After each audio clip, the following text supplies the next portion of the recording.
Hérétique est un podcast politique mêlant entretien et débat. Hérétique pour questionner les dogmes et les mythes. Hérétique parce que la politique n'est pas la religion. Hérétique parce que vouloir penser est toujours le début de la dissidence. Le secret de l'Occident avec David Cossandé, deuxième et dernière partie. Alors, c'est intéressant parce que votre approche, donc, elle est perturbante. Elle est perturbante pour tout le monde. D'abord, c'est une explication matérialiste et on est assez peu habitué à ça en général. Vous avez un côté marxiste en réalité. Et puis, vous perturbez beaucoup de représentations que l'on a. Effectivement, vous avez dit que beaucoup d'utopies sont des utopies d'unification mondiale, en quelque sorte, que ce soit le libéralisme ou le communisme. Et on voit que justement, vous montrez il n'y a rien de tel qu'une unification mondiale, ou localement mondiale, c'est-à-dire le monde qui est connu à une époque, pour empêcher au contraire l'intelligence humaine de s'exercer. On pense à l'URSS ou on pense à la Chine de Mao. C'était des moments de glaciation intellectuelle qui sont terribles. Et en même temps, vous faites l'éloge de la frontière.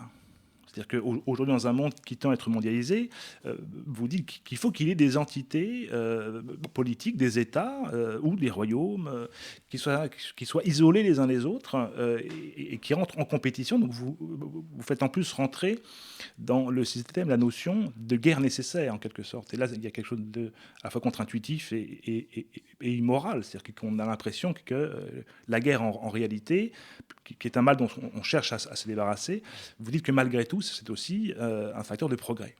Voilà. À condition, c'est une précision que vous mettez dans le livre, que ce ne soit pas des guerres dévastatrices. C'est-à-dire il ne faut pas qu'il y ait un État qui prenne le pas sur les autres, comme par exemple le royaume de Han en Chine, lors des royaumes combattants, qui a instauré le premier empire, et qui a détruit le ressort créatif de la Chine de l'époque. Il ne faut pas que ce soit des guerres non plus, qui soient des guerres d'anéantissement. Voilà. Donc vous rapportez en fait le découpage des côtes à une échelle technologique, c'est-à-dire à chaque moment de développement technologique, que ce soit dans la communication ou dans la guerre, il y a une échelle qui est pertinente. Le découpage des côtes en Grèce antique était pertinent à l'époque de la Grèce antique précisément. Ça a été dépassé ensuite et on est passé à l'échelle des nations. Et aujourd'hui, on serait précisément au niveau des continents. Mais en même temps, et vous le dites dans votre livre, aujourd'hui, l'armement est tellement développé que la Terre est presque trop petite. C'est-à-dire qu'avec l'arsenal nucléaire développé depuis 70 ans, nous sommes aujourd'hui dans une impossibilité de guerre. Donc, c'est la tonalité un peu pessimiste que l'on sent dans votre livre. On a l'impression que vous auriez que la technologie humaine dépasse la taille de la planète. Est-ce que je me trompe ? Alors, il y a beaucoup d'éléments dans cette longue question. Je vous en remercie. On peut dire déjà, pour partir, là vous avez fait allusion au marxisme, on peut dire qu'effectivement, je reprends avec joie certains éléments du marxisme, notamment la notion que l'infrastructure détermine la superstructure, c'est-à-dire que les conditions économiques vont être cruciales pour comprendre ce qui se passe dans la sphère intellectuelle. Ça, alors je reprends entièrement et tout à fait avec grande satisfaction et tout à fait clairement du marxisme.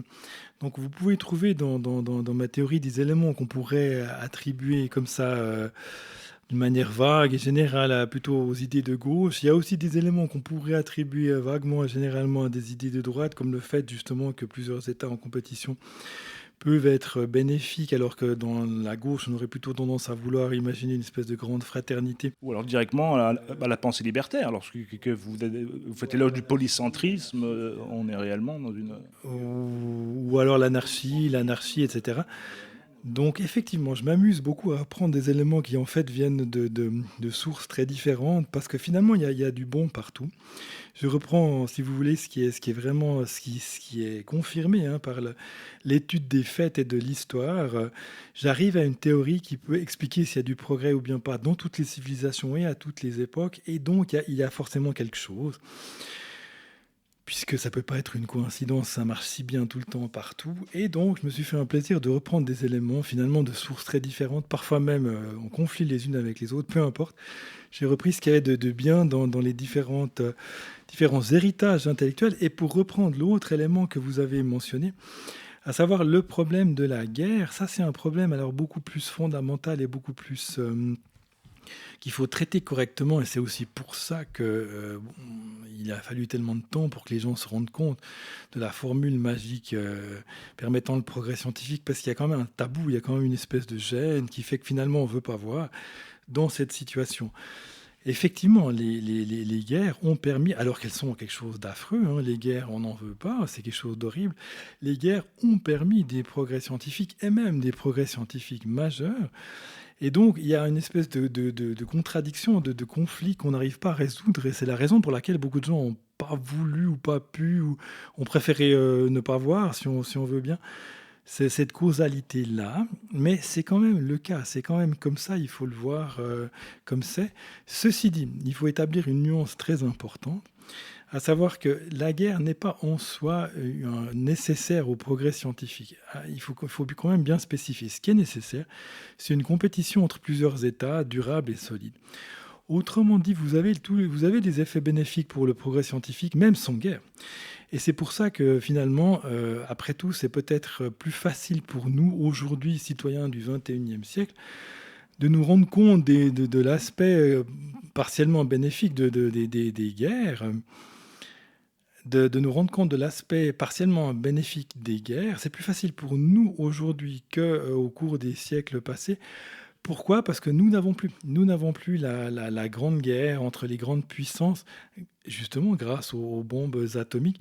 Les bombes atomiques qui, en fait, ne permettent plus aux grandes puissances de se faire la guerre. On a toujours beaucoup de guerres, plus petites et plus localisées, malheureusement, mais on n'a déjà plus les grandes guerres entre grandes puissances, et ça, c'est grâce aux armes nucléaires. Plusieurs questions qui sont venues. Donc déjà, c'était cette idée, est-ce que par hasard, on n'a pas remplacé les guerres d'antan par les guerres économiques ? Et une autre question assez différente, c'était, on est beaucoup attaché aux Lumières, donc on en a beaucoup parlé, et il y avait dans les Lumières une idée de sortir des guerres, plutôt des guerres civiles, des guerres de religion, où on a cherché justement, il semble être le début aussi d'une sorte de progrès plutôt social, l'idée de chercher ailleurs des sources inspirantes, pour sortir d'un marasme de guerre civile. Donc je parle par exemple à Saint-Barthélemy, etc., des guerres entre catholiques et protestants. Et là, c'était plutôt ce désir de sortir de conflits qui a amené un progrès. Alors on peut dire que la guerre économique est loin d'être une nouveauté, hein. Elle existe depuis toujours, hein. La guerre économique, c'est un des aspects de la rivalité entre États, et vous la retrouvez déjà à l'époque de la Grèce antique, hein. Vous la retrouvez déjà au Moyen-Âge, les souverains qui appellent des artisans et des savants pour renforcer leur industrie militaire, etc., et qui essaient de cacher certains secrets pour que d'autres puissances ne s'en emparent pas. Non, on peut dire que c'est quelque chose de très ancien, la guerre économique. Simplement, aujourd'hui, ça devient la forme principale de guerre, en tout cas entre les grandes puissances, puisque la vraie guerre totale n'est plus possible du fait que les armes nucléaires sont là. Alors les armes nucléaires, justement, elles ont quelque chose d'affreux, puisqu'elles sont tellement destructrices. Mais, par un paradoxe suprême, on peut dire qu'elles sont le meilleur garant de la paix, puisque les gens sont certes pas toujours assez intelligents, pas autant intelligents qu'on voudrait, mais ils sont en tout cas jamais assez bêtes pour se tirer dessus parmi avec des armes nucléaires quand les deux côtés en ont, on est bien d'accord, ou quand d'autres pourraient intervenir. Et donc, tous ceux qui ont des armes nucléaires sont paralysés et ne peuvent plus se faire la guerre. Autrement dit, c'est peut-être notre chance. Parce qu'au moment où la bombe atomique a été découverte, donc en 1945, on aurait très bien pu être unifié de force par la puissance qui l'avait découverte, et c'était la chance majeure de l'humanité. Ça s'est pas fait. Si la Russie ou l'Allemagne avaient été les premiers à découvrir la bombe atomique, on peut être sûr qu'ils en auraient profité pour unifier la planète rapidement et efficacement. Les États-Unis ne l'ont pas fait et c'est notre grande chance puisqu'actuellement on a plusieurs pays qui ont l'arme atomique et on est dans une situation de gel de la guerre. On a toujours les bienfaits de la rivalité puisqu'il y a il y a des exemples magnifiques en ce moment même. Hein. On voit chacun des grands blocs là, qui se dépêchent, qui investit un maximum pour dépasser les autres dans des sujets de pointe. Vous avez des projets fantastiques comme l'astronomie gravitationnelle. Vous avez chacun des grands blocs, les États-Unis, l'Union européenne, le Japon, la Chine et bientôt l'Inde qui construisent leur nouveau télescope gravitationnel. Chacun veut observer avec un style et dans une longueur d'onde que les autres ne peuvent pas faire. Chacun veut dépasser les autres. Chacun met des moyens énormes. Hein. En Chine, ils mettent des milliers et des milliers de techniciens sur le projet. Pour le moment, les États-Unis sont légèrement à l'avance, mais pas plus de beaucoup. Vous avez la même chose dans l'observation des ondes gravitationnelles avec des réseaux de pulsars disséminés à travers la galaxie. Vous avez là aussi des projets au Japon, en Chine, en Amérique du Nord, en Europe de l'Ouest, et chacun est au coude à coude, chacun a investi des sommes colossales. Et la science progresse parce qu'il y a plusieurs blocs en compétition et il n'y a pas de guerre. Et il y aura probablement plus jamais de guerre entre les grandes puissances du fait de la bombe atomique. Donc on peut se dire que finalement, c'est un paradoxe de nouveau, hein, il ne faut pas avoir peur de voir les choses paradoxales, mais l'existence de ces armes terrifiantes et monstrueuses est en fait un garant de paix. Et c'est ce qui fait qu'il n'y a pas eu de grande guerre active. Hein. Il y a eu des guerres froides, mais pas de guerre active entre les grandes puissances. Il y a malheureusement encore des petites guerres locales, évidemment. Mais on est déjà dans une période où on s'en sort beaucoup mieux qu'à l'époque où il y avait les grandes guerres entre les grandes puissances. Et c'est peut-être aussi pour ça que c'est plus facile à notre époque de voir cette causalité, alors qu'avant on était trop dedans, c'était trop insupportable. Vous êtes quand même assez optimiste parce que on a quand même l'impression d'une décomposition à échelle mondiale. Effectivement, il n'y a plus de grands conflits intercontinentaux. On a une multitude de petits conflits, mais on a aussi une désagrégation des cultures locales, une multiplication des tensions à l'intérieur des États, et particulièrement des États européens. Mais justement, je voudrais embrayer avec une question, parce que vous êtes donc un progressiste, vous êtes très attaché au progrès. Mais la dynamique que vous décrivez est une dynamique, et là aussi, il y a quelque chose de marxiste, qui échappe complètement à l'entendement humain. C'est-à-dire que nous avons un système d'État à petite échelle, des cités-États, ou des États-nations, ou maintenant des continents, qui sont en émulation les uns avec les autres. Vous l'avez très bien décrit, on sent votre enthousiasme. Mais en même temps, on dirait qu'il n'y a plus aucun moyen de s'auto-limiter. C'est-à-dire, vous prenez l'exemple dans votre livre, de la possibilité pour un chercheur, pour un intellectuel, de s'exiler et de partir ailleurs. Dans un État qui serait unifié, qui serait mondial, il n'y aurait aucune possibilité de s'isoler. Mais il y a quand même des problèmes que le progrès technologique pose, notamment je pense à la bioéthique. Dans ce que vous décrivez, c'est une sorte d'emballement. Il n'y a plus possibilité de contrôler le développement. Plus aucun. Donc il n'y a plus aucun choix qui est fait. Jacques Testard disait en science, c'est quelque chose, si on peut faire quelque chose, on le fait. Alors il y a quelque chose qui est enthousiasmant, effectivement, mais il y a quelque chose qui est terrorisant aussi. On voit malgré tout un certain nombre de problèmes qui se posent à l'échelle mondiale et que pose le développement technologique. Et dans le monde que vous décrivez, l'être humain, en réalité, n'a plus prise là-dessus. C'est une compétition mondialisée. Il n'y a aucune possibilité de revenir sur un développement et de faire des choix. Je parle de bioéthique, on peut parler de l'armement, effectivement, parce la recherche continue aussi du côté de l'armement. Il est possible qu'on ait on a déjà des armes atomiques miniaturisées. Il est possible on sorte de la dichotomie guerre nucléaire, guerre thermonucléaire ou paix dans la terreur. On peut voir des affrontements avec des micro-armes. Et par question de l'écologie aussi, on se trouve dans un emballement mondialisé, en fait, avec aucune possibilité, je me répète, je m'arrête là, pour l'être humain, en collectivité, de se dire, bon voilà, on est capable de faire ce genre de choses, mais on ne va pas le faire. Si on ne le fait pas, ce sera le voisin qui le fera. Et ça, c'est un problème que c'est pas forcément une critique, mais c'est dans le monde que vous décrivez, c'est un vrai problème, quoi. J'ai l'impression qu'il se pose. Alors pour reprendre là les différents points que vous avez mentionnés, je retrouve là cette tendance naturelle et spontanée qu'on a tous a préféré avoir un cadre unique avec un souverain universel qui veille au bien de l'humanité et qui interdit ce qui fait trop peur ou ce qui est dangereux. Comme ça, on est rassuré, on a une protection. Je suis d'accord avec vous. C'est un sentiment qu'on a spontanément et qu'il ne faut pas négliger. D'un autre côté, je pourrais vous répondre qu'il est bien clair que dans tout ce qu'on découvre et qu'on arrive à faire techniquement et scientifiquement, il n'y a pas tout qui est bon. Je suis tout à fait d'accord avec vous.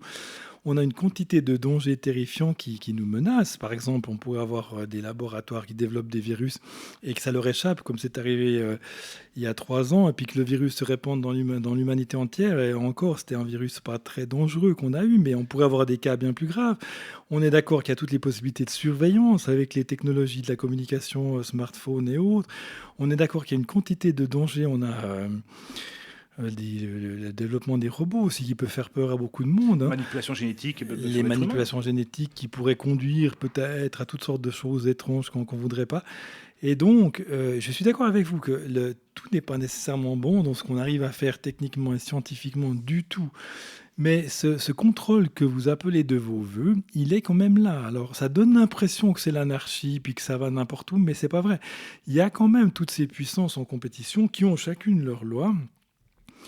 Et donc, il y a du contrôle quand même. Il n'y a pas un contrôle qui est le même partout, ce qui permet plus de liberté. C'est l'avantage pour le progrès. Mais vous pouvez espérer que la loi qui est en place dans chacun de ces blocs permette, en tout cas, de limiter les choses les plus inacceptables, même si après, il faut se mettre d'accord sur ce qui est acceptable et pas acceptable. Il est clair que, par exemple, dans les techniques reproductives, on va certainement avoir des surprises encore qui seront autorisées à certains endroits et pas à d'autres. C'est la grande loi. En partie, quand vous avez du progrès, en partie, il y a des choses qui finalement s'avèrent mauvaises, puis qu'on interdit partout, mais qui ont quand même été autorisées à un moment. Effectivement, il y aura des expérimentations qui seront faites, qui ne seront pas toujours souhaitables rétrospectivement. Ça fait partie du jeu. Au début, on ne sait pas, on essaye. Les gens qui découvraient, par exemple, la radioactivité, c'est un bon exemple. Ils se sont complètement irradiés eux-mêmes parce que ça les amusait de manipuler ces cailloux brillants. Enfin, pas tellement brillants, mais enfin, dont on pouvait mesurer le rayonnement. Et donc, ils se sont complètement irradiés eux-mêmes. Après, on a su quelles précautions il fallait prendre. Ce sera pareil avec les virus qu'on développera, les techniques de surveillance, la bioéthique, etc. Au début, on fait des fautes, on se fait mal, ça c'est clair, parce qu'on ne connaît pas encore. Mais vous pouvez espérer que sur l'ensemble, qu'à la longue, grâce à ces différents blocs ayant chacun quand même des règles un peu différentes, à la fin, tout le monde se rejoindra sur les choses vraiment bénéfiques. Même si, au passage, il y a eu des gens qui se sont irradiés en manipulant le radium et l'uranium. Au début, il y aura des gens qui vont se faire mal avec des techniques, des biotechniques, c'est déjà sûr d'avance, mais à la longue, sur l'ensemble, les bonnes solutions seront retenues, parce que finalement, même si ça donne l'impression d'être le chaos et d'aller n'importe où à toute vitesse, en fait, il y a quand même des lois dans chacun de ces blocs, de chacune de ces entités, donc ça n'est pas l'anarchie. Vous êtes anarchiste. Alors j'entends très bien votre optimisme sur la possibilité d'un équilibre global qui dessinerait et la possibilité d'erreur, qu'effectivement d'erreur ou de problèmes de manipulation. Vous parlez de la radioactivité. Mais le problème est qu'on entre aujourd'hui dans une période, enfin nous sommes au cœur d'une période où il y a la possibilité de créer de l'irrémédiable. Et je pense à l'écologie, la diffusion des métaux lourds, le changement de composition de l'atmosphère, la pollution océanique, etc. Ce sont des problèmes, ou la perte de biodiversité, ce sont des problèmes qui sont irrémédiables d'un certain point de vue. Alors on pourrait les récupérer, mais... malgré tout, c'est la conséquence d'une compétition généralisée, mais qui n'est pas contrôlée. Et effectivement, le premier qui se met à décroître dans le monde aujourd'hui se fait manger par ses voisins. Ça, c'est une chose que les décroissants refusent de voir. Donc le premier qui limite sa consommation en énergie fossile se désigne comme la proie de ses concurrents. Alors effectivement, on a une quantité de points d'interrogation qui sont toujours des points d'interrogation avec pas encore de points d'exclamation. C'est bien évident que comme on est dans un système maintenant à l'échelle des principaux blocs du monde entier, donc Japon, Chine, Inde, Europe de l'Ouest, Amérique du Nord, suivi par une quantité d'autres puissances moyennes. Il est clair qu'on est dans un système de progrès technique et scientifique rapide, grâce aux conditions qui sont réunies, et qu'un système comme ça est forcément disruptif, forcément qu'on perturbe les modes de fonctionnement précédents, on en change. On consomme à vitesse accélérée des ressources, tout ça c'est clair, et on est donc dans un système qui est en permanent déséquilibre, puisque si on continuait comme on fait maintenant pour toujours, on s'effondrerait, puisqu'on n'aurait pas éternellement les ressources qu'on est en train d'utiliser. Donc on est dans un système forcément qui ne peut durer qu'un moment, c'est clair. En l'état où on est maintenant, on peut continuer qu'un moment exactement comme ça. Donc, on parle de décroissance, ça c'est l'idée de revenir à la situation d'avant qui était plus ou moins stationnaire, il y a 5000 ans on va dire. Mais si vous revenez à 5000 ans en arrière, vous pourrez soutenir une population au maximum 1000 fois plus petite, et peut-être même plus petite encore. Donc vous aurez pas, enfin personne ne souhaite que les 99% des gens doivent mourir, on est d'accord. Donc la décroissance pour revenir à un monde d'avant, c'est pas vraiment une option si on veut être moral, si on veut être moral. Ça peut être simplement de limiter les besoins. C'est-à-dire qu'on est quand même dans un système qui crée des besoins en permanence, qui sont superfétatoires, qui n'ont pas un effet extraordinaire auprès de la jeunesse. On pense au ravage des smartphones, etc. C'est une chose sur laquelle on n'a pas de contrôle. Tout à fait. Donc, si vous voulez en fait décroître suffisamment pour avoir une situation stable où il n'y a plus de problème d'épuisement des ressources, eh bien, vous risquez de perdre un peu trop. C'est pour ça qu'on est pratiquement obligé de continuer à croître et dans le cadre de la croissance, de développer des technologies et d'utiliser des ressources qui, elles, seront beaucoup plus durables. On est presque, si on veut être moral et que tout le monde puisse vivre correctement, que personne, qu'il n'y ait pas 99% des gens qui doivent disparaître, on doit continuer sur notre lancée et être toujours dans une situation pas stationnaire, une situation en changement permanent, en espérant arriver à un plateau où on s'appuie sur des ressources renouvelables quand même une fois ou l'autre, avant que celles qu'on utilise maintenant s'épuisent.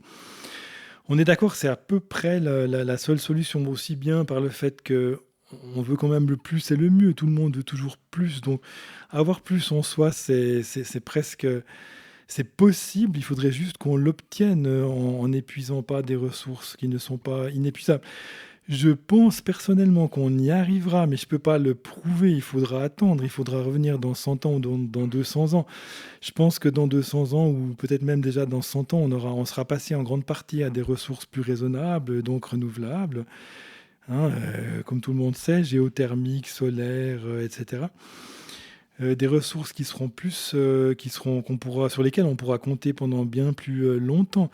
Mais bien entendu, c'est un monde qui se transforme à toute vitesse, donc bien malin qui pourrait le dire quand on y arrivera, si on y arrivera, on ne peut pas le prouver à l'heure actuelle. Oui, parce qu'une autre alternative dont on discute de plus en plus aujourd'hui est l'émergence progressive d'un État mondial qui mettrait la planète en coupe réglée pour gérer les ressources non renouvelables, justement, ou renouvelables comme l'eau, c'est-à-dire de considérer qu'il y a des biens en commun et que ça doit être géré au niveau mondial.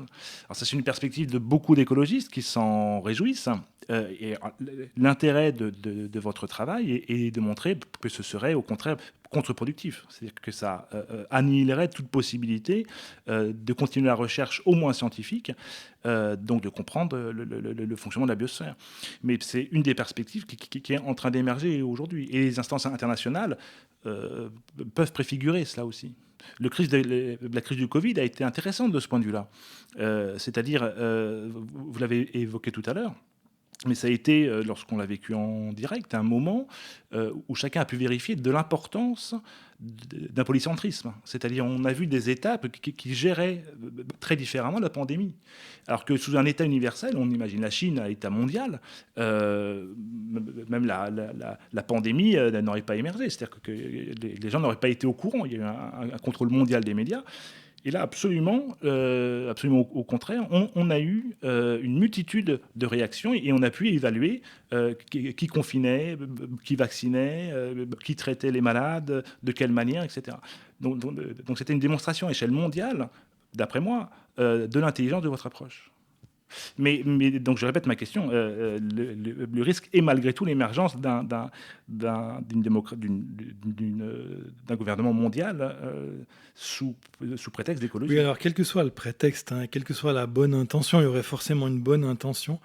Mais ce qu'on peut déjà dire, c'est qu'elle n'est pas vrai un enfer en termes de stagnation. On ne pourrait plus avoir vraiment de progrès scientifique ni technique. Même en filtrant le bon du mauvais à la longue, comme on vient de dire, on peut déjà le dire, c'est vraiment la leçon de 4 millions d'histoires analysées. Même avec des bonnes intentions, surtout avec des bonnes intentions, il ne faut pas arriver vers un État mondial unique. Une coopération internationale ne présente pas de problème. Au contraire, ça peut être très bien. On peut arriver en commun plus rapidement lorsque tout le monde est d'accord à des solutions valables, mais ça reste quand même un polycentrisme, des traités librement consentis. Tout le monde maintenant est d'accord qu'il faudrait en principe passer aux ressources renouvelables. Tout le monde est d'accord. Ça ne peut pas se faire pour des raisons pratiques dans l'immédiat, mais ça se fera à mon avis, même si je peux pas le prouver. Mais vous avez tout à fait raison, c'est vraiment le principal danger, la chose à éviter, d'avoir vraiment un gouvernement mondial sous l'effet d'une panique, que ce soit pour raisons écologiques ou autres, ce serait contre-productif. On aurait l'impression que ce serait bien, mais malheureusement, cet État ne pourra pas tout faire juste. Il fera même forcément beaucoup de choses fausses. Et n'ayant pas d'autres exemples ou concurrents, il sera donc pas du tout motivé à se réformer ou à progresser. Et donc, peut-être pas tout de suite, pas d'une année à l'autre, hein, ne caricaturons pas, mais à la longue, sur les 50-100 prochaines années, on sera beaucoup moins bien dans 50 ans avec un État mondial unique qu'avec un polycentrisme certes chaotique, certes avec plein de participants qu'on souhaite critiquer, etc. Tout le monde n'est pas d'accord. Il y a quand même une joyeuse polyphonie, mais à la longue, les bonnes solutions sont retenues. Il faut quand même dire une chose aussi, c'est que l'épuisement des ressources qui menacent, on parle quand même de long terme. Il y a quand même des ressources qui peuvent encore durer 200, 300, 400 ans. Après, il y a les questions climatiques. Mais pour parler juste de la quantité de ressources non renouvelables disponibles, on en a quand même au rythme actuel, pour plusieurs centaines d'années. Aussi bien les carburants fossiles que les carburants pour faire alimenter de l'énergie nucléaire. Donc les ressources renouvelables doivent prendre le dessus et remplacer les ressources pas renouvelables. Ça paraît presque une évidence. Mais il n'y a pas non plus une urgence absolue que ce soit fait l'année prochaine. Ça peut se faire à une vitesse supportable, parce qu'il faut quand même changer tout l'écosystème industriel. Hein. Il y a quand même énormément de travail. Et oui, ça fera d'ailleurs, ça enrichira beaucoup de gens, puisqu'il faudra investir et donc faire du rendement. Ce sera bien, ça fera tourner l'économie, de renouveler tout l'appareillage, tout l'écosystème industriel, tout le système de redistribution. Les stations-service, tout ce que vous voulez, les systèmes de chauffage, ça va rapporter beaucoup d'argent, mais il ne faut pas non plus sombrer dans la panique. Il y a quand même du temps pour le faire. Là, enfin bon, après, ça sort un peu du sujet, mais on est un peu dans ce qu'on appelle le greenwashing, c'est-à-dire c'est beaucoup là sur des effets d'annonce. Je pense par exemple à tout ce qui va être les véhicules électriques, qui sont des fausses bonnes solutions. Par contre, point de vue de l'aide des États et de la rentabilité des projets, ça peut être valable, mais on sait très bien que on va pas pouvoir remplacer toutes les voitures par des voitures électriques, ne serait-ce que par le nombre de centrales nucléaires qu'il faudrait installer. Donc c'est aussi, est-ce qu'on ne propose pas des solutions techniques à des problèmes provoqués par la technique, plutôt que de se poser des vraies questions. Ça veut dire de manière globale, voir les choses de manière globale, plutôt que de chercher des nouveaux marchés. Effectivement, tout ce qui va être renouvellement du parc, que ça soit électrique, il y a eu beaucoup de choses de mise en veille qui étaient très consommatrices. C'est une aubaine incroyable pour tout ce qui va être constructeur. Mais c'est pas forcément une bonne nouvelle d'un point de vue écologique, puisque renouveler un parc, c'est aussi faire appel à beaucoup de matériaux, etc. Et c'est presque l'inverse qu'il faudrait faire, c'est garder nos anciennes télévisions, par exemple, plutôt que de retrouver une avec une meilleure consommation. On y vient d'ailleurs au recyclage. Ça aussi, c'est une raison de vouloir que les choses se mettent en place progressivement et pas dans l'urgence et la panique, parce qu'on se rend compte de certains problèmes au fur et à mesure. Et on se dit, ah ben voilà, ça c'était pas une bonne solution, il faut chercher autre chose. Et souvent, les tout petits pas discrets sont très efficaces et ils attirent peut-être pas l'attention, mais Hein, vous avez les fabricants de voitures allemandes, en tout cas les voitures chères, qui ont déjà mis au point le recyclage de leurs propres vieux véhicules. Ça n'a pas fait de bruit parce que ce qui va bien ne fait pas de bruit, mais c'est une très bonne idée. Ça veut dire que quand vous jetez votre voiture, elle ne s'entasse pas sur une décharge, elle est repartie dans vraiment un recyclage. Le matériel est réutilisé pour un nouveau cycle économique et on refait une nouvelle voiture. Il y a beaucoup de choses, d'initiatives comme ça qui se mettent en place. Il y en a beaucoup à prendre encore dans beaucoup de domaines. Et il faut le faire lentement pour que les solutions soient valables. Comme vous avez dit, les voitures électriques consomment beaucoup, c'est de plus en plus connu, consomment beaucoup de ressources non renouvelables, en fait, de métaux plus ou moins rares, etc. Et puis, elles génèrent à leur tour des nouveaux problèmes. Donc, si on se précipite trop vite, c'est en croyant, de nouveau, on devient plus sage avec l'expérience. C'est pour ça que il faut faire cette transition. Tout le monde en est convaincu, même les producteurs de pétrole, même le chef de l'Arabie Saoudite, des Émirats, du Qatar, tout le monde clame et répète, ils le savent, qu'il faut penser à l'après-pétrole, etc. Mais il faut le faire compte tenu que c'est quand même pas une urgence absolue. Il faut le faire correctement, il faut le faire en prenant en compte tous les aspects, au fur et à mesure aussi que la technique progresse. On ne sait pas encore à coup sûr si ce sera les voitures électriques, les voitures à hydrogène, les voitures à biogaz qui vont l'emporter. Il y a quand même plusieurs solutions qui sont encore en lice. Et donc, de nouveau, là, en avançant prudemment mais sûrement, on aura certainement, on se dirigera vers la meilleure solution qu'on peut, nota bene, pas encore identifier aujourd'hui, puisqu'il faut accumuler encore plus d'expérience. Et justement, la diversité des États en lice le permettra. Certains États miseront plus sur la voiture hydrogène, d'autres plus sur la voiture à biogaz, d'autres plus sur la voiture électrique. Et encore, il y a voiture électrique et voiture électrique. Oui, c'est ça l'intérêt de votre approche, en fait. C'est que vous faites l'éloge de l'expérimentation. Voilà. Et l'expérimentation n'est possible que dans un système qui est polycentrique. Voilà. C'est-à-dire qu'effectivement, si on est sous le régime d'un gouvernement mondial ou d'une entité planétaire, il n'y a pas possibilité d'expérimenter. Là, l'intérêt, effectivement, c'est que divisé en continents, en sous-continents, en nations, voire en régions et en communes, il y a possibilité systématiquement d'organiser à partir du moment qu'il y a une liberté.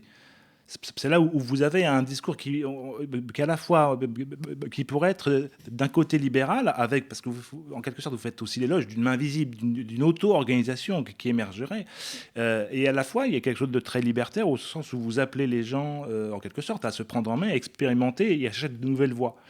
Vous faites en quelque sorte l'éloge d'une liberté, des libertés et politique aussi.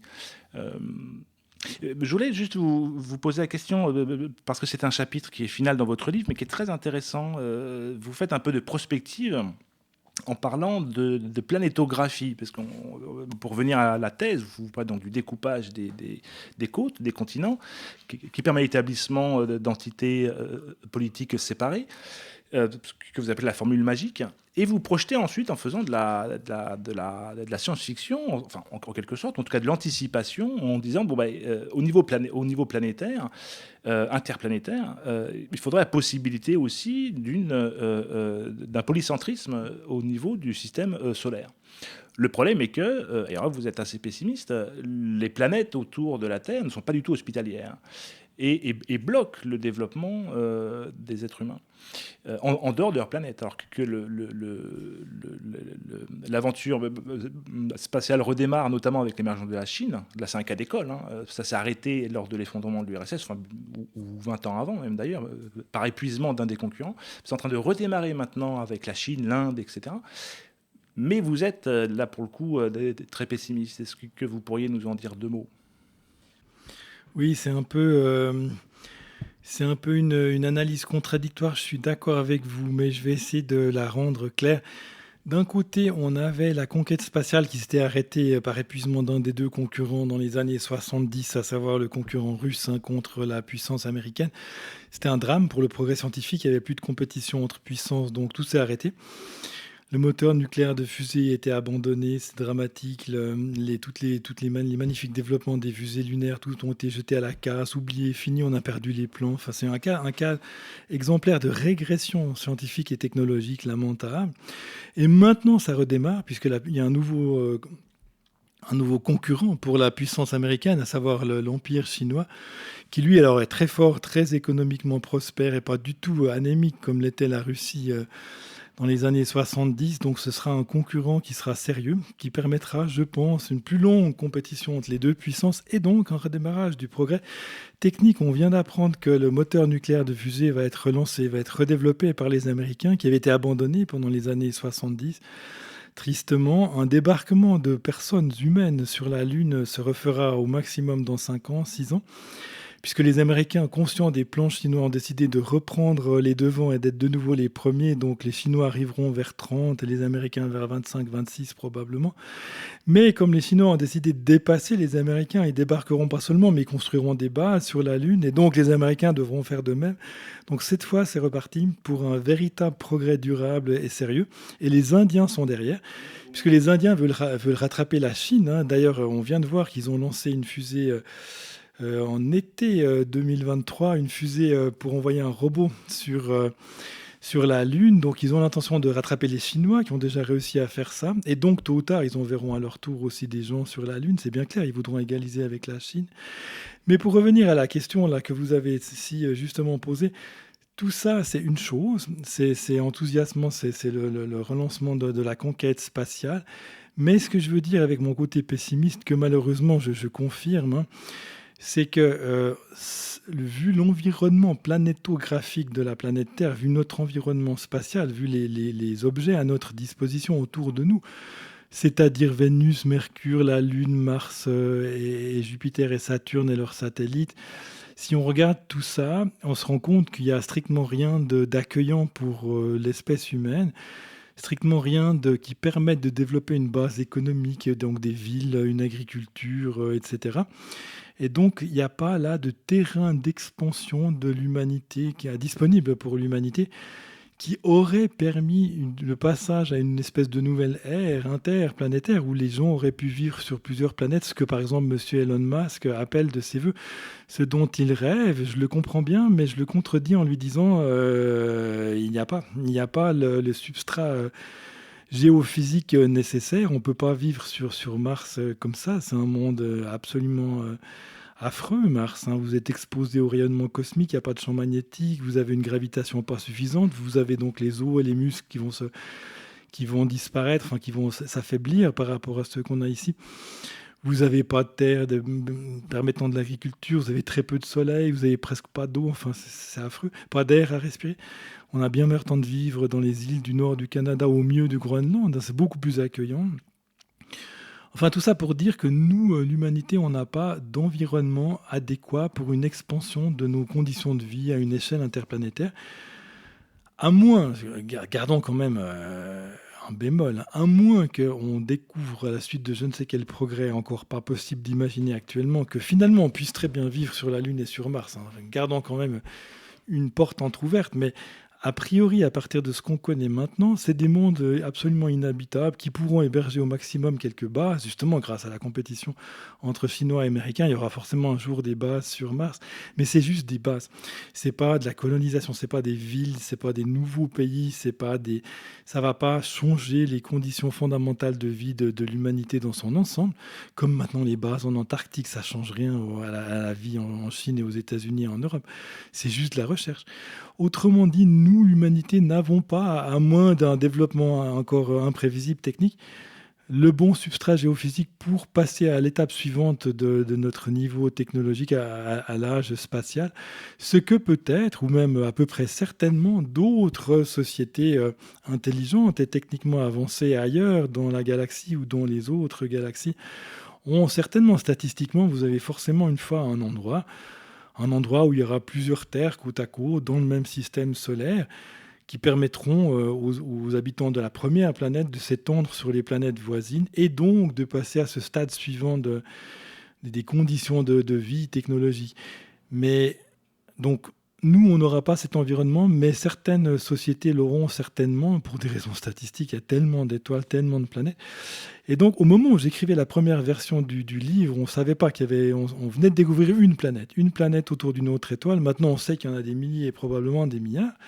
Et donc, statistiquement parlant, il y a certainement des environnements plus planétographiquement favorables autour d'autres étoiles. Mais là, malheureusement, pas pour nous. Et c'est donc, de ce point de vue-là, dommage. Mais enfin, on vivra avec.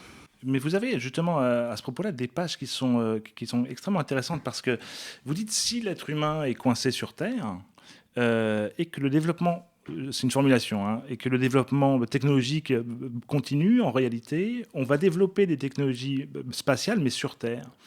Et vous avez donc quelques pages qui sont extrêmement intrigantes et intéressantes, notamment lorsque vous dites que l'énergie nucléaire civile est une merveille technologique, c'est pourquoi je suis d'accord, mais qui doit être utilisée dans l'espace. C'est-à-dire que c'est une technologie qui est spatiale en réalité, mais que l'on développe sur Terre, dû à l'arrêt de la conquête spatiale.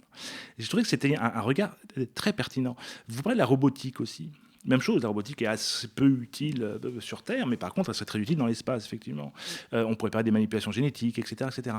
Et est-ce qu'on ne pourrait pas dire, c'est l'objet d'un petit texte que j'avais écrit, dire que la technologie qui se développe aujourd'hui est une technologie en fait, qui est destinée à l'usage dans l'espace, mais qu'on utilise de fait sur Terre à cause de cet enfermement planétaire, pour reprendre le terme de Lebeau.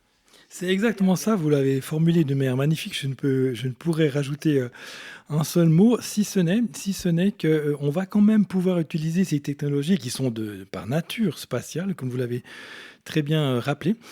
On va quand même pouvoir en utiliser quelques-unes dans l'espace pour le bien de l'humanité, notamment les fameuses bombes nucléaires dont nous venons de parler, qui sont donc un facteur paradoxalement de paix entre les grandes puissances actuellement.